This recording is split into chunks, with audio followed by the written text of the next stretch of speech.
Bridal করতে গিয়ে আমি এরকম একটা সিচুয়েশনের সম্মুখীন হব সত্যি কখনো ভাবিনি। তোমরা কি কখনো এরকম সিচুয়েশন ফেস করেছো?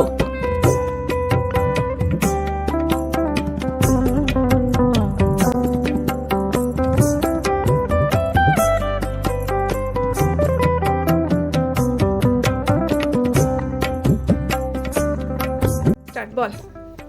আচ্ছা বল, ফাইনালি কেমন লুকটা হলো? খুব সুন্দর, খুব ভালো লেগেছে আমার। আমি খুব স্যাটিসফাইড। আচ্ছা, কাউকে সাজেস্ট করবি? সবাইকে করব। সবাই দিদিকে বুকিং করো নিজের বিগ ডের জন্য। দিদি খুব ভালো সাজায়, খুব ধৈর্য নিয়ে। আচ্ছা না, হাজার বাধা বিপত্তি থাকা সত্ত্বেও দিদি অনেক ধৈর্য নিয়ে সাজায়। আচ্ছা, তোর ভালো লেগেছে তো? হ্যাঁ। আচ্ছা ঠিক আছে। Hello everyone, welcome back to my YouTube channel. আজকে যে ব্লগটা তোমাদের সাথে শেয়ার করছি সেটা হচ্ছে আজকে আমার ব্রাইডাল কাজ আছে, তো সেখানে জয়নগরে যাচ্ছি। তো ট্রেনে যাচ্ছি, তোমাদের সাথে শেয়ার করব সেটাই।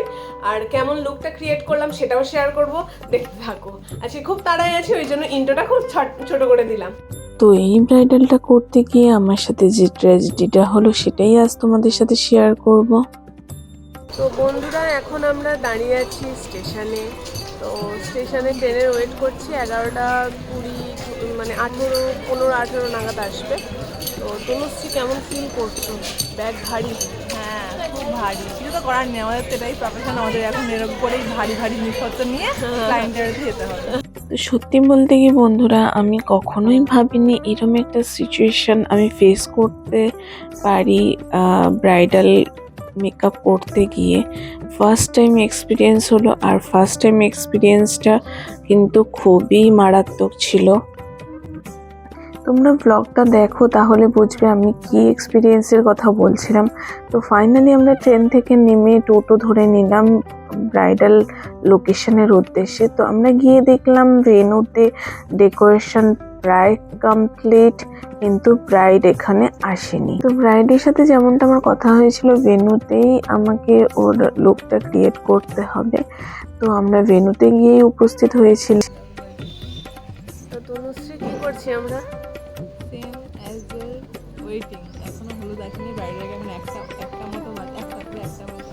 আজকে লগ্নটাও খুব তাড়াতাড়ি। তো বলা হয়েছিল আমাদেরকে যে মানে তাড়াতাড়ি করে রেডি করতে হবে। তো একটার সময় ব্রাইড বলছে আমার সব রেডি হয়ে যাবে, মানে একটার মধ্যে ব্রাইড বলেছিল বসে পড়বে। আমি বলেছিলাম ম্যাক্সিমাম 1:30টার মধ্যে তাহলে বসো।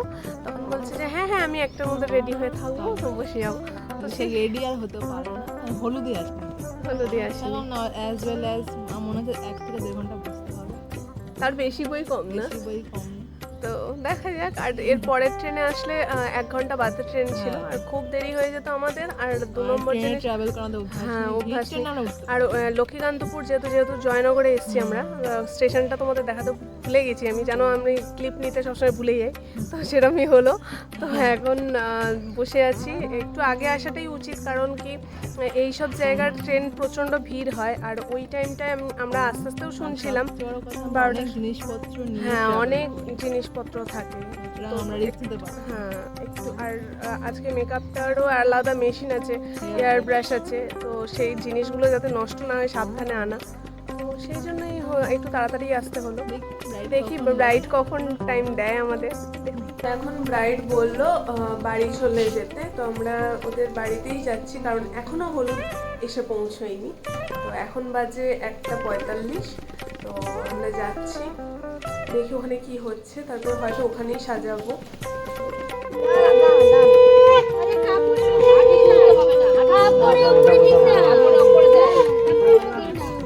ব্রাইডের কাছে গিয়ে দেখলাম ব্রাইডের হলুদ চলছে। তো আমাদের ব্রাইডের ফ্যামিলির থেকে রিকোয়েস্ট করা হলো যাতে আমরা দুপুরে লাঞ্চটা সেরে ফেলি, কিন্তু আমরা খেয়ে গিয়েছিলাম বলে আমরা রাজি ছিলাম না। তাই ওনারা রিকোয়েস্ট করলেন যাতে একটু মিষ্টি মুখ আমরা অন্তত করে নিই। ও আমাকে বুকিং করেছিল অনেক দিন আগে, তো ওর লুকটা তোমাদের সাথে শেয়ার করব।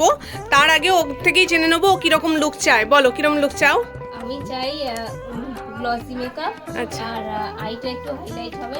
আচ্ছা, হ্যাঁ ঠিক আছে ঠিক আছে, তুমি তোমার মতো করে। ওকে তো ব্রাইড যখন মেকআপে বসেছিল তখন বাজে 3:25, তো অনেকটাই লেট হয়ে গেছে, সেই জন্য আমি চটজলদি ওর বেসটা বসাতে শুরু করলাম। তোমরা দেখতেই পাচ্ছ আমি একের পর এক স্টেপ ওর উপরে অ্যাপ্লাই করতে শুরু করেছি।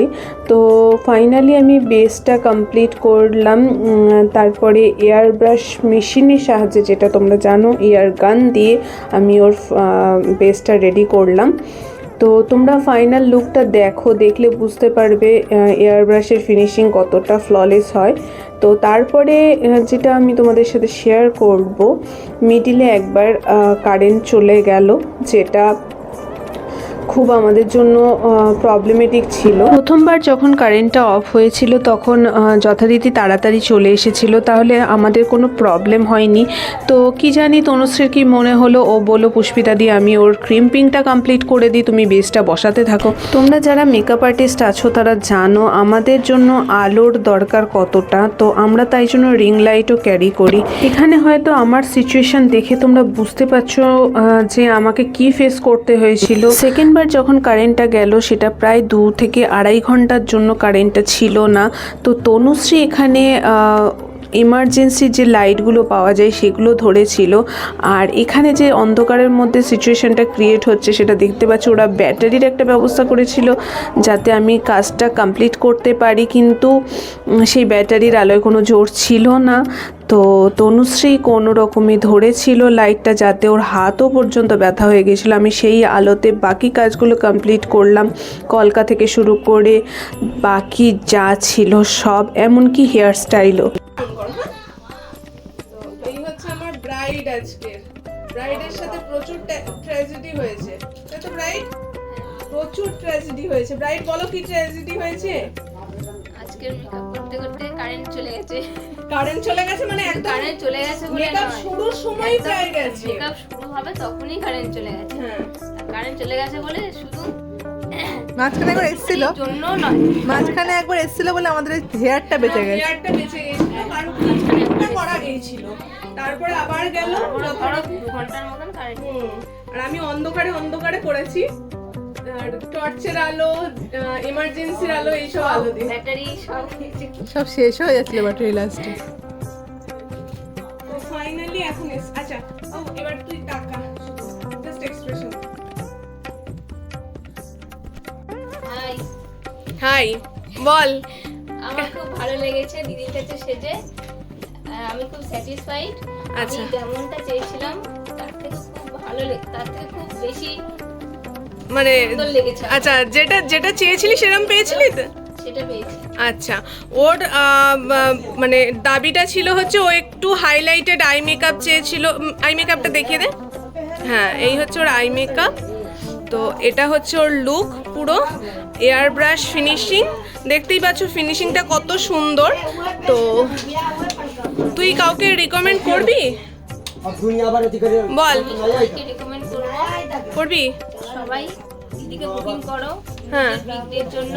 আচ্ছা, ঠিক আছে, থ্যাংক ইউ। আমি ব্রাইডের কাছে যেটা শুনলাম সেটা ছিল এরকম এতক্ষণের জন্য কারেন্ট কখনোই যায় না, ফার্স্ট টাইম এটা হলো। তো যেটা আমার জন্য খুব ভয়াবহ এক্সপিরিয়েন্স ছিল। এরকম ইলেকট্রিসিটি অফ হয় না বলেই তারা বাড়িতে কোনো জেনারেটরের ব্যবস্থা করেনি, যেটা ছিল ভেন্যুতে। তো ভেন্যুতে যাওয়ার জন্য আমাকে আরও অনেকটা স্ট্রাগল করতে হতো, কারণ সমস্ত প্রোডাক্ট অলরেডি ছড়ানো ছিটানো ছিল। তোমরা কি কখনো এরকম এক্সপিরিয়েন্স করেছো? যদি করে থাকো আমাকে অবশ্যই কমেন্টে জানিও। তবে যাই হোক, ব্রাইড আমার খুব খুশি ছিল ওর লুকটা পেয়ে। ও রীতিমতো যেরকম লুক চেয়েছিল সেরকমই করতে সফল হয়েছিল। এর মধ্যে আরেকটা ট্র্যাজেডি আমার সাথে হলো, যেটা আমার পার্স প্রায় হারিয়েই গিয়েছিল, আমি খুঁজে পাচ্ছিলাম না, কিন্তু ছিল আমার ট্রলির ভেতরেই। অ্যাকচুয়ালি বলার মতো সত্যি কিছু নেই, অনেকটাই রাত হয়ে গেছে, এখন 9টা বাজতে যায়, মানে অনেকটা রাত।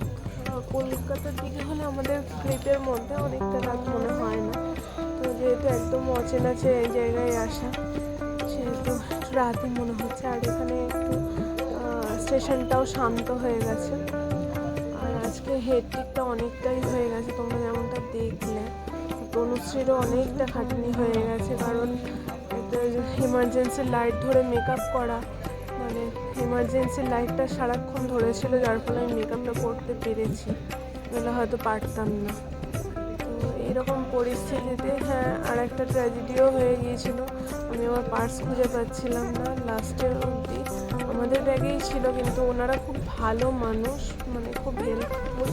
তো আমাকে আবার বাড়ি নিয়ে গিয়ে আবার একটু খোঁজাখুঁজি হলো।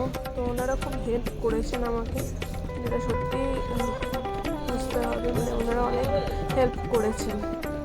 তো এবার দেখি বাড়ি যাই, সত্যি শরীরে এক্সস্ট হয়ে রয়েছে আর ভালো লাগবে। সত্যি যেটা ছিল, ব্রাইডের ফ্যামিলি অনেক দিক দিয়ে আমাকে হেল্প করেছিলেন, অনেক সাপোর্ট করেছিলেন। তো সেটা সত্যিই অ্যাপ্রিসিয়েট করার মতো বিষয়। তো বন্ধুরা আমরা বাড়ি ফেরত চলে এসেছিলাম, তারপর একটু খাওয়া দাওয়া করেছি। মা গরম গরম ভাত করেছে, তো ভাতটা খেতে খুব ভালো লাগছিল ডাল দিয়ে। তো ডাল ভাত, মা পকোড়া করেছিল আর একটা সবজি ছিল, সেটা খেয়ে এখন বাজে 12টা 7। তো এখন বাজে 12টা 7, আমরা ঘুমোতে যাবো এবারে।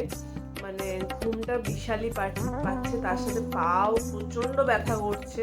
আমার তনুশ্রীর একই অবস্থা, তনুশ্রীর তো হাতও ব্যথা করছে, কারণ কি ওর অতক্ষণ যদি একটা লাইটকে ধরে রাখা হয়, তোমরা বুঝতেই পারছো আমাদের কতটা স্ট্রাগল চলে। তো যদি ভালো লাগে লুকটা অবশ্যই শেয়ার করো, আর যদি তোমাদের সামনে বিয়ে বা কিছু অকেশন থাকে, যদি আমার কাছে সাজতে চাও অবশ্যই কন্ট্যাক্ট করো। তো এই বলে আজকে ব্লগটা শেষ করছি। তো ব্লগটা কেমন লাগলো অবশ্যই কমেন্টে জানিও। তো টাটা, গুড নাইট।